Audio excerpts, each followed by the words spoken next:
actionable insight on Straight Talk with Mariam on Champion 90.7 FM, a news magazine program that dives into the issues setting the agenda. Join Mariam, okay, every Monday, Wednesday, and Friday from 4 to 5 p.m. as she breaks down the stories shaping Nigeria, explores solution, and gives you the clarity you need to stay informed and empowered. For conversations that matter, analysis that counts, and perspectives that make a difference. It's all here on Straight Talk with Mariam.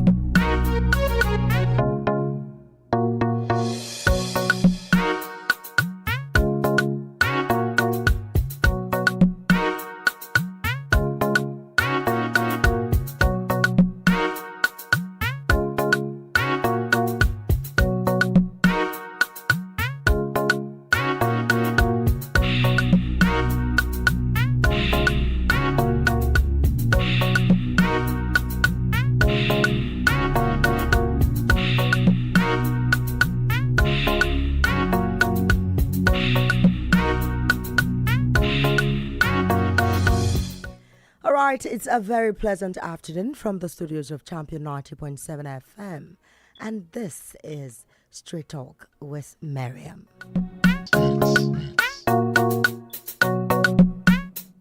Of course, we have the elite class always following this program, and you always want to hear what I'm about to say on the program.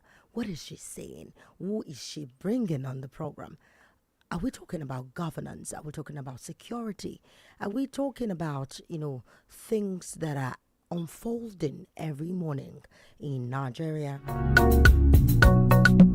And today I have the honor to, be hosting a barrister of the law. In fact, soon to be senior advocate of Nigeria, hopefully. But this time around is not just someone who knows about the law. Is someone who is willing, to represent us and make the policies such that will, avail.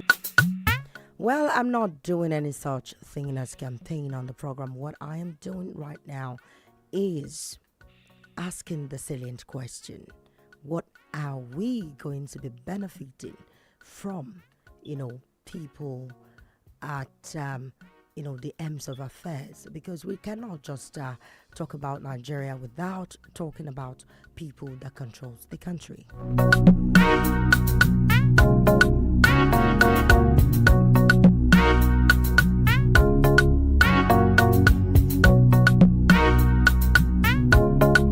All right, the topic that we will be looking at on the program today is the future of representation, bridging law, leadership, and the people's trust. Yes, it's Straight Talk with Mariam, but before we delve into the discussion of the day, let's quickly look at some salient, stories that made rounds this morning.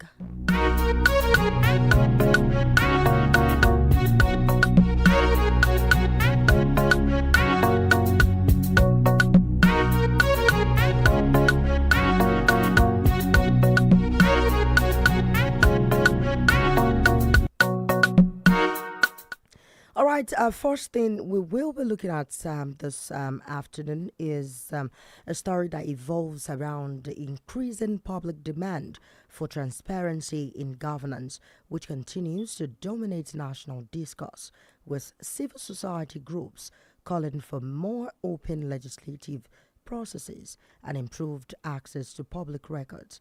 This reflects a growing insistence that governance must not only be done, but must be seen to be done.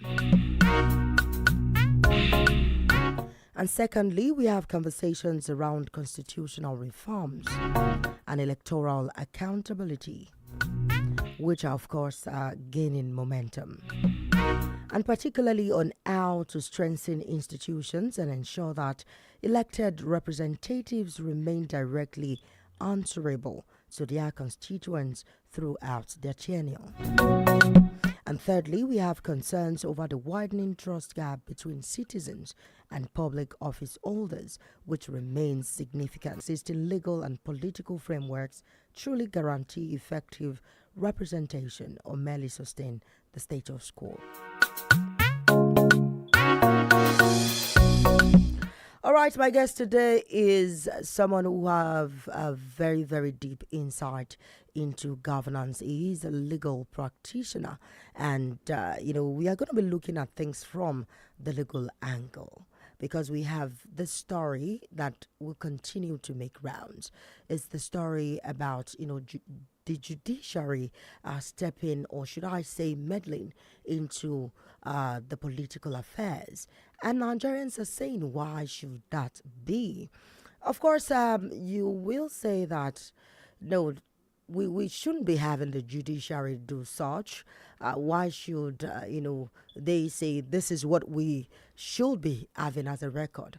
But the truth is, this is Nigeria. Every morning, like I always say on the program, that we have, drama unfold in the country. One of the drama is that of ADC, requesting the removal of INEC chairman Joash Amupiton, and the judiciary stepping into the matter, saying, okay, if this is not going to be, duly followed, then there shouldn't be any such thing as convergence. But unfortunately, David Mark's camp, or block, as we might decide to call it, are having, and they are still putting together, very a huge number of people, to run what they call a consensus within them.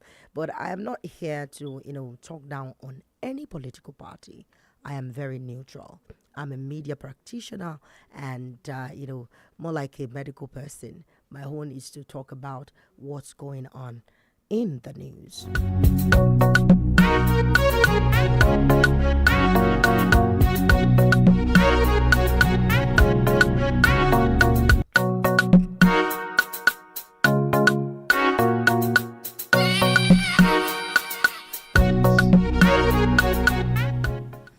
All right, have a very pleasant afternoon to you, sir. How are you doing?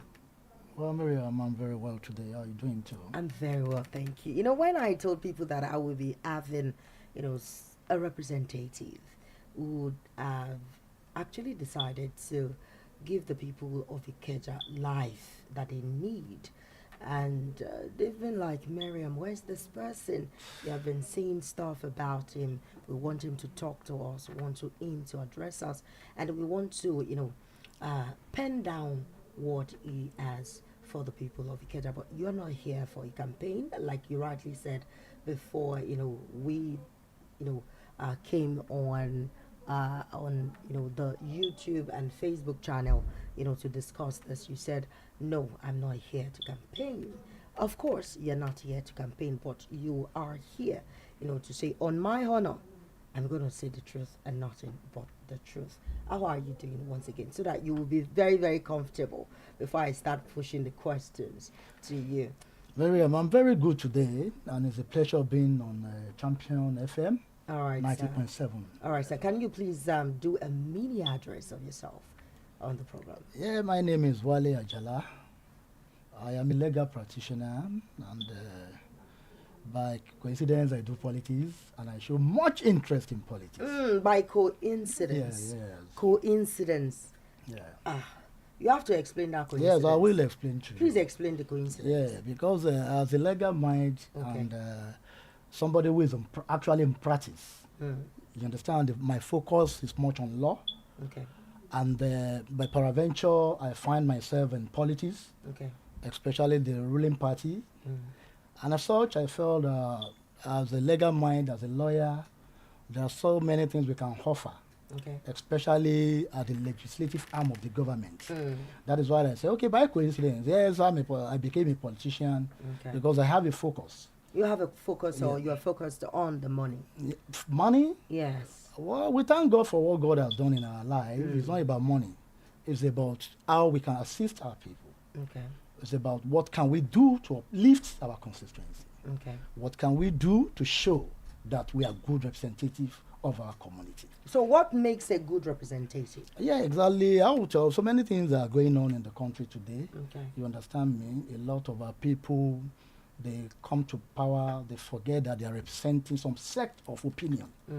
We are not the best in the society. Okay. We are not the best. But people to have trust the power in you as their representative to speak for them, either as an assembly member, House of Rep member, as a senator. They believe in you, they have confidence in you. Okay. They want to see you as a voice that can also show concern to them at every point in time. And that is why for every position you find yourself, especially at the legislative arm, you must always remember that I'm not here for myself. I am here as the voice of my people. As you know, I love for you to be very comfortable because I'm going to be asking silly questions.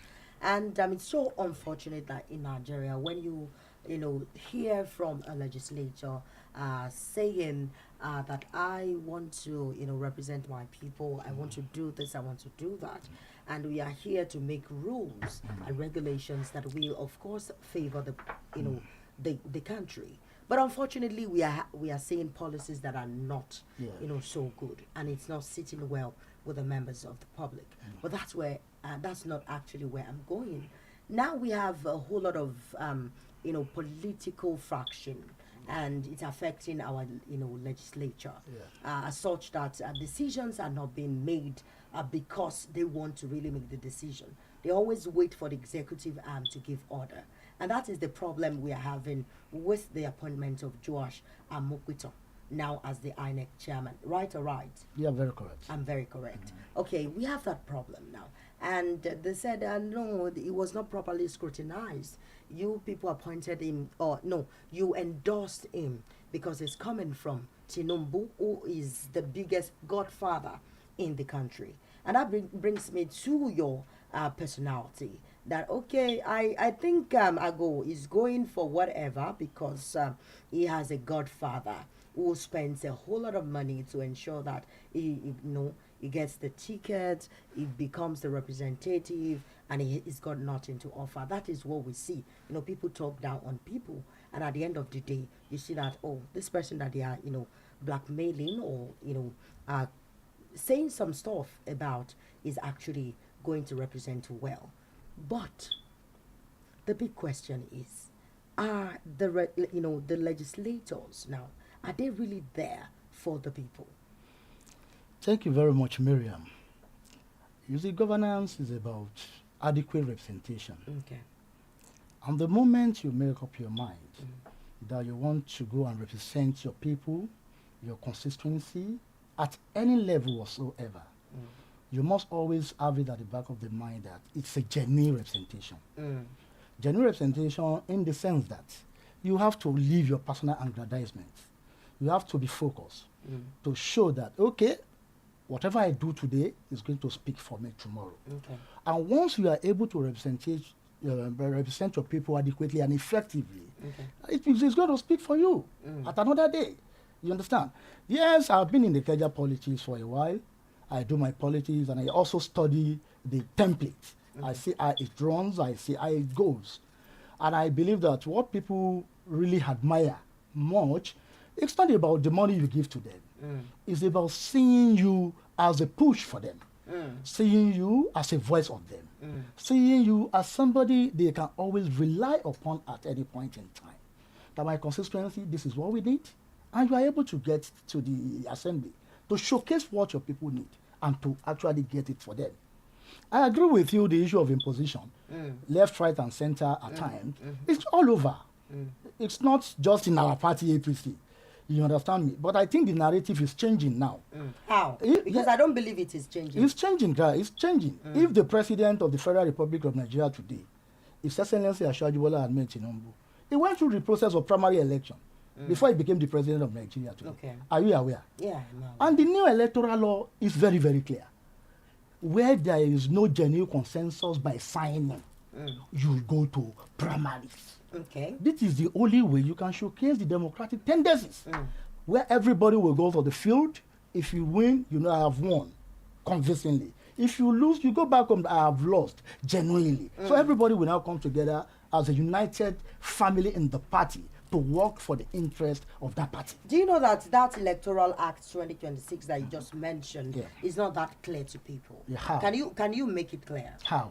You know, I had some some fraction of the political party, come on my program, and they said that the Electoral Act is not favorable. I said, okay, by signing, like you rightly said, and by primaries. So they said, what if it's not favorable at that level? What can we do as, a body or as a party? I said, I'm not the one to answer the question. Maybe when I get a lawyer. So now I have a lawyer, cum politician on the program. Can you make, that Electoral Act clear a bit? Mariam, you are not the one that put the Electoral Act together. Okay. I am not the one that put it together. Okay. It is a collective opinion of different people from different parties that bring the Electoral Act together before the president of the federation assented to it. Now, when you elected these people as your representative, and they now put something together for the president to study and assent his signature, which has been done. Why are you now still talking at the background that Electoral Act is faulty?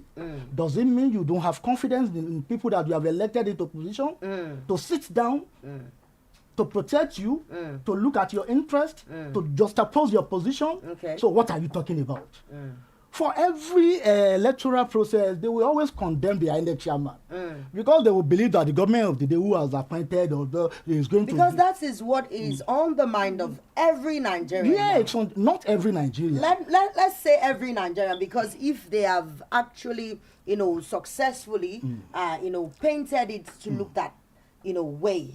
Now people feel that, okay, Just is actually there to support President Bola Ahmed Tinubu's re-election in 2027. So it's creating, strategies, coming up with ideas that will nullify every other parties.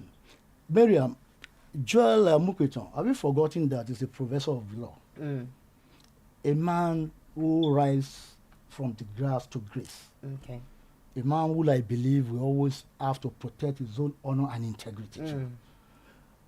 Opposition will always talk. They will always find something to say. Okay. Even if you are Jesus Christ, in the position of Amukweton today, they will still tell you that you are not doing well. Yes. You understand me? So I don't want to agree with you that so many Nigerians believe he has come to do the big. Because the ADC now, African Democratic Party now, as they said they have the signature of people appended on their papers that they are in support of the ADC, and ADC is the only party that is serving as an opposition to the ruling party. The people appending their signature, who mobilized them? Who mobilized them? Did you see that rally that they did? They said they are protesting the other time. Where Atiku was present, yes. Kwakwazo was present. Yes, Rauf Aregbesola was present. This is just a mere mobilization of people that can protect our interests, that can speak for us. You understand me? Because they felt the national ruling party is too large for them. We will not fight anybody. We will not speak bad of anybody. Our focus is 2024. Saying outrightly that, APC, especially the President of the Federal Republic of Nigeria, and I'm going to be quoting Honorable Ife Salako, who said, the President said, it will be his joy that every other party fails. How genuine is that?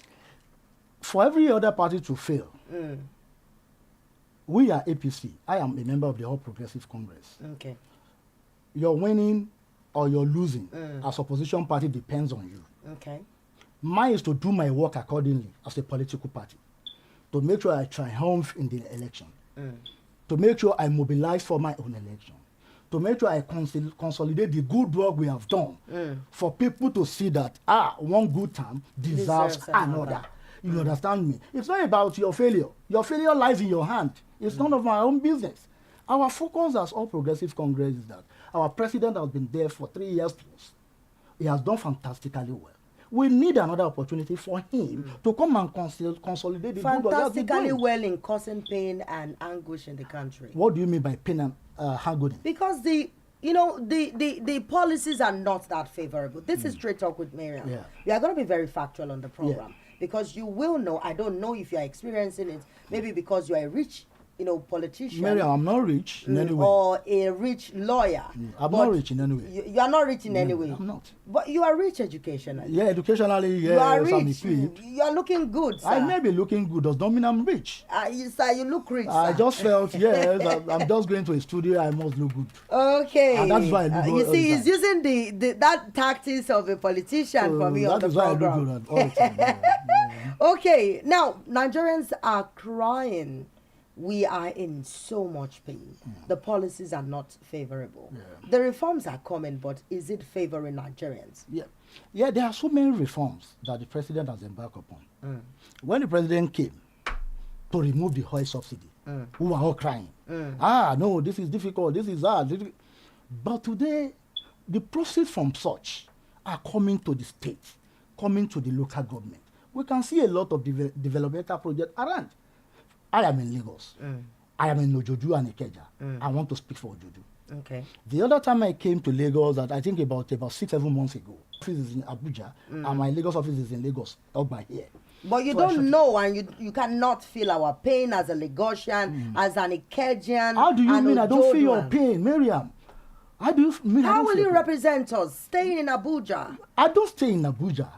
I have an head office. You just in said Abuja. 7 months ago. Yeah, listen, I said I was in Lagos 7 months ago. Okay. Does not mean I've been out of Lagos in 7 months. Okay. You understand me? There is no week you will not see me in Lagos. Because I shuttle between my office in Abuja and my office in Lagos. So you are enjoying Abuja's money. Well, I don't know about that. I don't play Abuja politics. I play Lagos politics, and I confine myself to my local government, which is Ikeja Federal And I Constituency. can see that your people really appreciate you. I Well, must say because that. even before politics, what the little that God is doing from the chamber is for me to assist our people. I take joy. I take joy and happiness in assisting people. That is just me. You understand me? Maybe based on that, people now say, okay, well, by the time this man comes to represent us, he'll be able to do more for us. You understand? At the moment I showcased my House of Assembly election, a lot of them say, oh, we key into it. We key into it. Last Monday, I did an endorsement rally. I coordinated it by my You movement. will pay me for that. By endorsement rally for the president. You understand me? Oh, for the president. For the president, not for Okay. me. Not So for me. you all are now bringing people together just to ensure that 2027 happens whether we like it or not. You want to force it down our We are throat. not forcing anything on anybody, and that is why we keep on mobilizing. Okay, let me refer to that April 6th, Easter Monday. Okay. The work that we did, we didn't pay anybody a dime. We just want our people to come and tell us their mind about how the president has been doing and does it deserve a second term. Everybody came. We are at the Excellence Hotel. They speak good about the president. And they say, okay, we are endorsing him for a second term so that he can consolidate the good work that he has started in the last 3 to 4 years. You understand? It's a free will. It's a free mind. You understand me? We are not enforcing any of our policy on anybody. On anybody. We are not doing that. Well, we want to set the president to us to be able to know that this man deserves another term. That is what we are just doing. So that we continue to experience hike in pump price. Yeah, hike in pump price is not, the recent one is not the fault. You can see what is happening around But the before world. the Strait around, of Hormuz around the global world. before the Strait of Hormuz blockade, Yes. we have been experiencing hike in pump price To what extent? It will go up. in so many You areas. see, what has been bastardized in so many years, we may not be able to resolve it in 1 year. Yeah. It's a gradual thing. If you look at a point, the fuel price came down drastically. You understand? And we are all enjoying it. And we are saying, thank you, Mr. President. So if it go up again, maybe because of policy, but we believe that it's still coming to a standstill, where every Nigeria will be grateful, will be appreciative of Mr. President. That President, you have done very well for us. All right, it's been a wonderful conversation and a wonderful, wonderful, amazing time having Honorable Ajala. You know the other name that I call him? I used to call him Honorable Ajala Faleke because he's Faleke's, person. And because people always say Faleke when it comes to Ajala. Ajala Ganiu Olawale is his real name. And I'm having him on my program. And we've been discussing future of representation Bridging Law, Leadership, and the People's Trust. Right about now, just send in your text messages, questions for Honorable Ajala. We will do well to ensure that he replies, to all of these messages, even if he cannot do that on the program, because, like we always say that we have decided not to take calls anymore on the program. The number to send your text messages to, you see, the number to send your text messages to is 0906 202 3907, 0906 202 4907. Send in your text messages. Let's talk about. Okay, we have callers on the program. Hello, we don't want to pick calls. Hello, good afternoon. Yeah, good afternoon, sir. What's your name? Where are you calling from? Calling from my name is Mr. King. Mr. King, sir. What's your question for Honorable Ajala? Yes, is this Mr. Honorable Faleke? It's not Honorable Faleke, it's Honorable Ajala Ganiu or Lawale, but then he's a very close ally of Honorable Faleke. So you can push your questions forward. APC is performing well. I'm not asking questions. I just want to confirm certain work APC has done. Yes, they perform well. Okay. In Kenya constituency. Yes, for that aspect. But people are suffering because of something. And that's only like that. Oh, you are saying APC is performing well, right? Okay, just to make Honorable Ajala Ganiu feel good.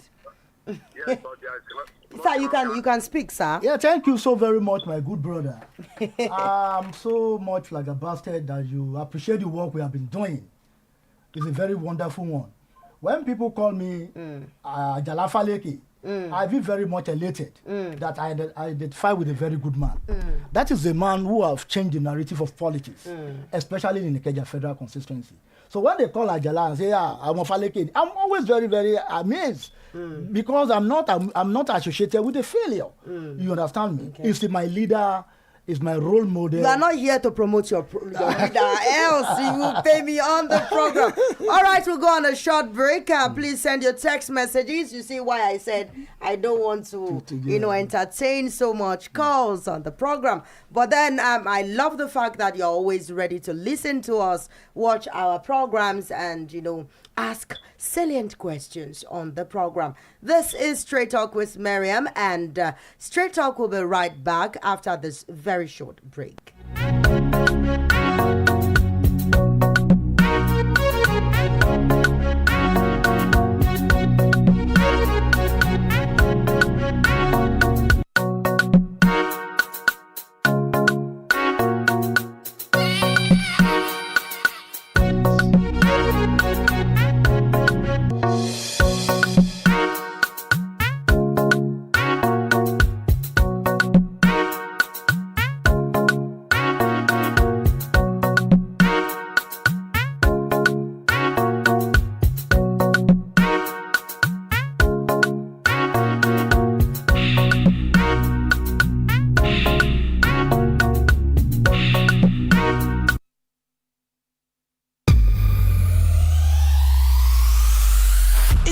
For expert opinions, community voices, and actionable insight on Straight Talk with Mariam on Champion 90.7 FM, a news magazine program that dives into the issues setting the agenda. Join Mariam, every Monday, Wednesday, and Friday from 4 to 5 p.m. as she breaks down the stories shaping Nigeria, explores solution, and gives you the clarity you need to stay informed and empowered. For conversations that matter, analysis that counts, and perspectives that make a difference. It's all here on Straight Talk with Mariam.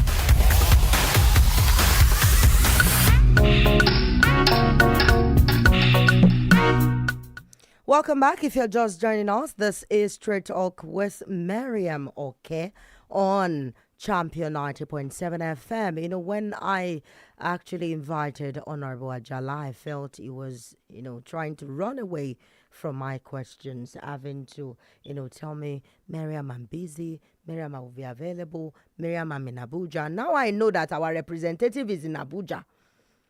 Somebody who should be here in Lagos to represent us is in Abuja, lives in Abuja. And he told me 7 months ago when I came to Lagos, that means you're not always in Lagos. Mariam, Honorable Ajala, raise your hand and say on my honor. Mariam, don't misquote me. On my honor, Honorable Ajala. I said 7 months ago I came home. Okay. Does not mean I've not been in Lagos in 7 months. Are you sure? My family are here in Lagos. Because this is Nigeria where you have representatives my family stay in Abeokuta now. and rule the I world in have always Lagos. lived from my political sojourn in this local government for over 30 years. Okay. I've always resided in this local government. Okay. As I speak with you, my family lived here in Ojudu. Okay, beautiful. You understand me? But because when we left the law school, my clientele base is much in Abuja. Okay. I have to establish an office in Abuja. Okay. I have another office in Lagos. Okay. Every week, Friday or Saturday, I'm in Lagos. You understand me, to do my politics. I have never done Abuja politics for one day. All my politics has been here in Ojodu in the last 30 years and above. So I understand the terrain and I know how it goes. And by paraventure to the Lagos Assembly is something that we have supported people to be there. And I have studied the antics. I know that coming there may not be too difficult for us. So I just want to correct that impression that you are just flying, that 7 months ago, no.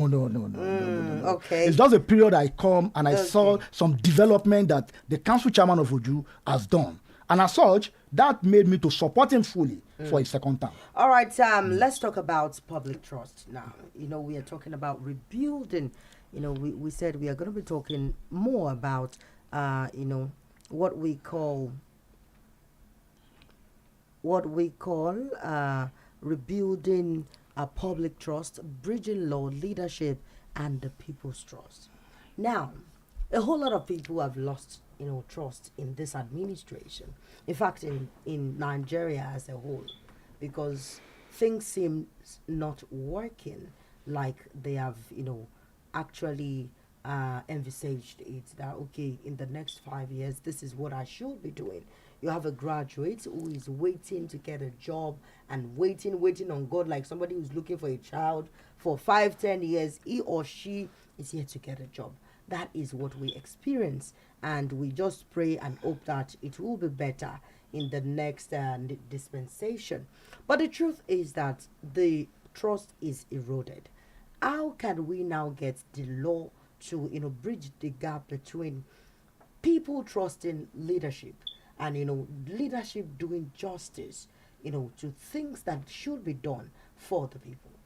Mariam, thank you very much. The expectation of an average Nigerian is so high. Our last democratic tendency started from 1999, whereby we have so many leadership before 2023 that were brought in Asiwaju Bola Ahmed Tinubu. Here there are so many policies, left, right, and centers. The coming of Asiwaju, he has come to put some things in place, which gradually is doing. But an average Nigerian, we are not patient enough. We want to see the miracle happen in one day. This is about governance. This is about structuralized nation. It has to be a gradual thing. And that is why I said that the last 3 years, the president has started so well that by the time we give him another opportunity of a second term, I want to personally believe that it's going to consolidate the good work that he has started. My plea to an average Nigerian is let us be patient. Yes, some will say, Joe, how long are we going to be patient? We have to be. We cannot fix the nation in one day. We can't fix the nation in 1 year. The nation may not be fixed in 4 years.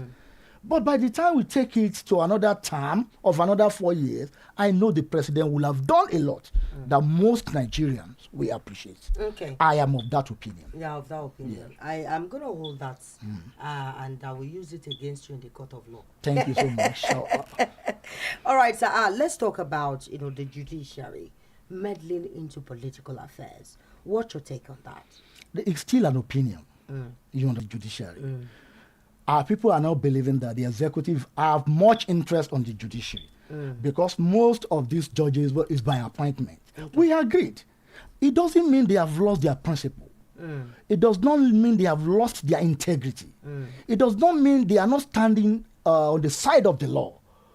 But every opposition, the moment any opinion does not favor you, you conclude that, oh, these judge is biased, judiciary are biased, they have connived with the executive.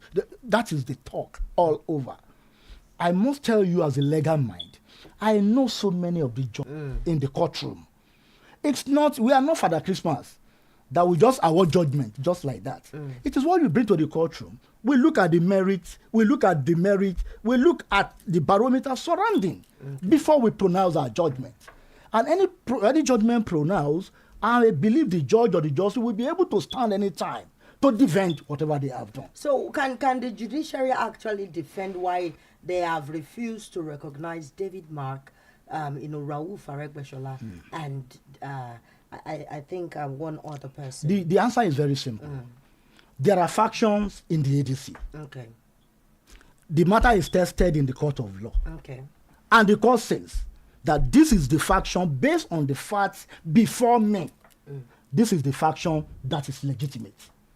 Based on the facts before me.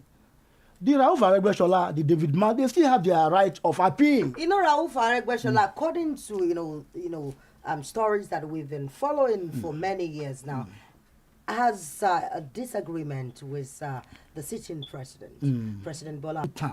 In the cosmopolitan state like Lagos, the man is very intelligent. He won't because if there is any person intelligent.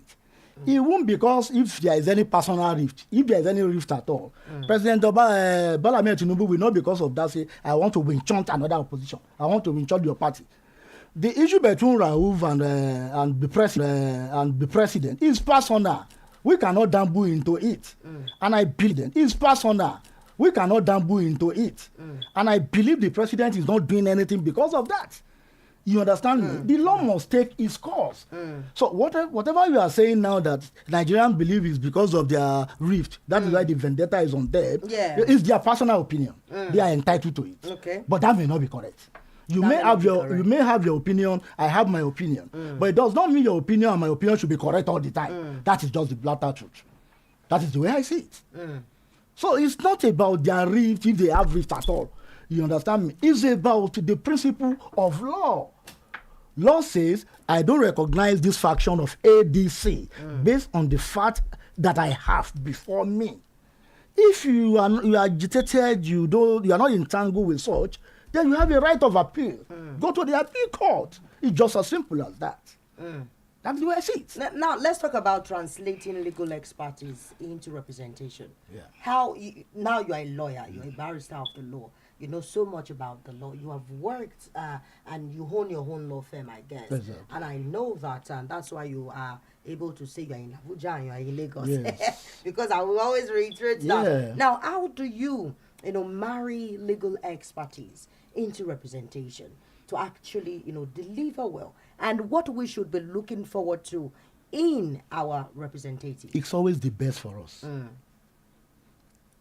My being in Abuja, being in Lagos, is because I'm not in position of representation for now. Okay. I will have to do my job because I have to survive. My family will have to survive, and that is the only means I know for my own survival. I don't know any other job. I don't know how to do any other thing than this legal that we are doing. I am a lawyer, like you said.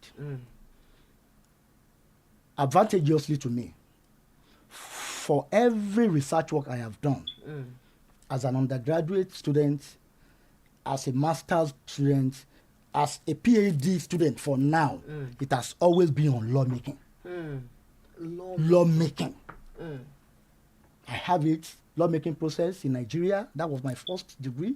And I make reference to the National Assembly. Okay. That was my project. The second one is also lawmaking process and how it brings the three organs of government together. That is the one that I did as my master's. The one I am doing as a PhD student too is still lawmaking.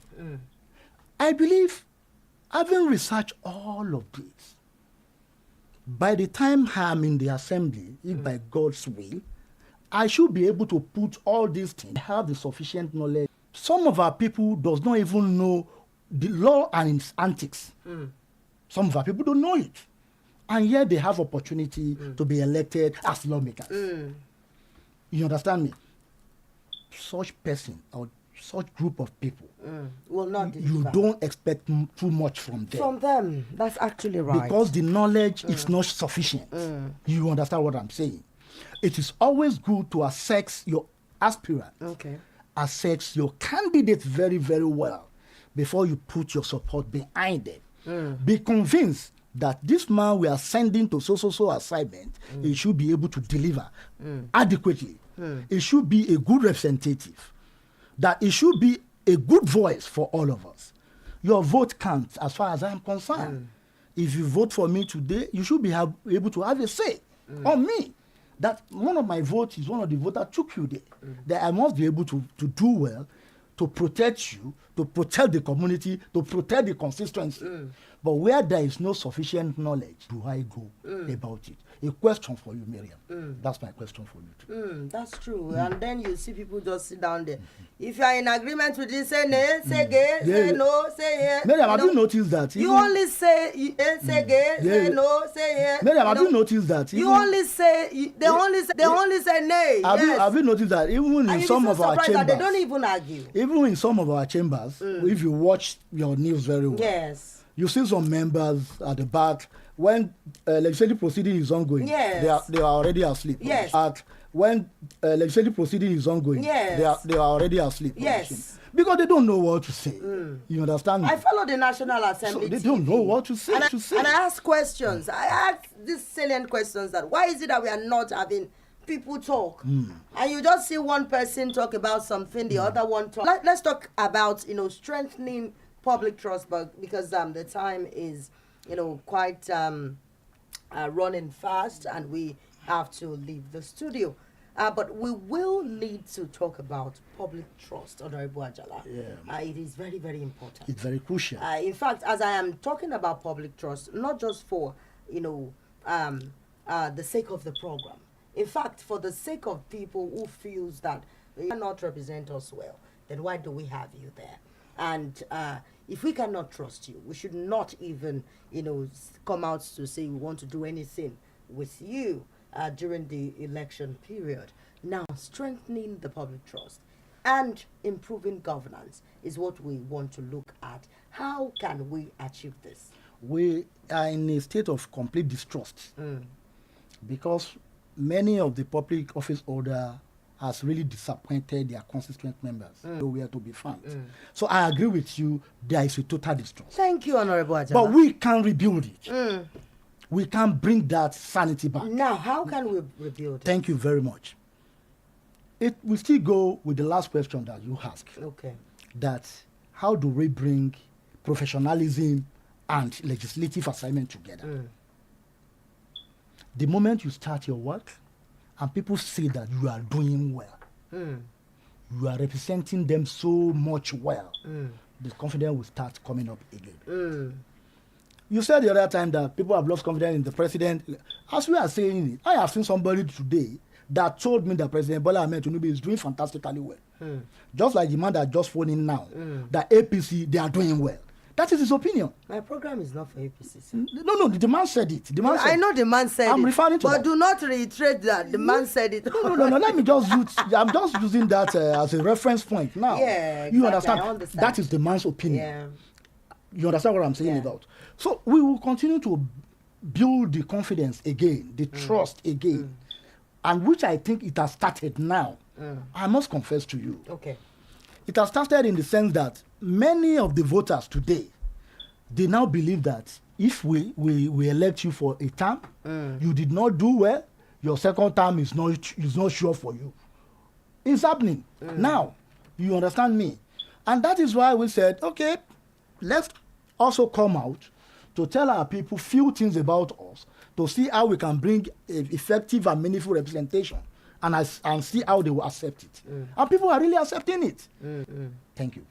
All right, service to the people is actually the major backbone of representation. It is representation in its right context. You cannot give what you don't have. You cannot go in there to represent people and not knowing, about the law, like you rightly said, because it's a slap on the faces of some people, at the House of Representatives, when you just see that they are there and they are not working, they are not active. But you see them being addressed as honorable, sir, is the one at the federal constituency this and is not doing anything. You will not even see him on the paper. Talk more of, giving tangible and cogent points. But fortunately, I have Honorable Ajala, and, having discussed with you now, I must say that you are, highly intellectual, and you know what representation means in its right context. But I'm not doing a cheap advert for you. Neither am I looking for reasons why you should come and partner with us in our organization. But we just have to say it as it is on the program, like we always do. I said something on the program. I said we have stories that evolves around the economy. We have stories that evolves around insecurity, and we have a whole lot of stories. In fact, that insecurity carries more than enough headlines every day. Killings here, killings there. If we have something of this nature still happening in Nigeria, what policies can be put in place to stop it? The president is trying his best on that. Okay. All our service chiefs, they have put heads together, and I'm aware that most recently the president called them to a closed-door meeting. Okay. But I'm sure in the next couple of weeks, months, things will get better. The army representative, let me use that word now, Christopher Musa, who is actually the one in charge of the Nigerian military now, says that this insurgency is as a result of political troubles and things that is being influenced by maybe opposition parties and all. He said it himself. It's on the papers. Yeah. And they also said that they are not reintegrating, repentant insurgents into the military. That if anyone should say that they are doing that, no, it is wrong. That they are doing their best to actually put a stop to this insurgency in the land. And I think I want to go with what Honorable Barrister Ajala just said, that the president is working on that, and we must applaud him, for what he's doing, even if we still need to criticize and tell him to do military, especially in that Operation Adinkai. Yeah. They are really doing a great job. Forget about what happened in Gili. That was not, it was a coincidence. It was so unfortunate, and they did not plan it. So it won't look like they want to clear off people, in that area in Yobe State. So at the heart of this conversation lies the law, and we have looked at several angles where the law favors us as a people, as a Nigerian majority. We talked about bridging the law, how we can ensure that people still trust in the law, and of course the government. We will have much talk on Friday, because I have a barrister also coming in on Friday. Is Nigeria Bar Association Keja here is the deputy, so he will be here with me to discuss majorly why the judiciary should not meddle into political affairs. Thank you for listening. Thank you for calling. Thank you also for commenting. Thank you for sending your messages. I hope to see you again, God willing, on Friday. I will be bowing out now and say thank you to Amaka Ogunleye for producing me. And, Michael did a great one for me this afternoon by putting me on air, even if Jude Senekume did not come in early. But I will be handing you over to Jude Senekome for the sport, stories and updates this evening. I am Mariam, okay? Straight talk is always straight and hard. And be ready to ask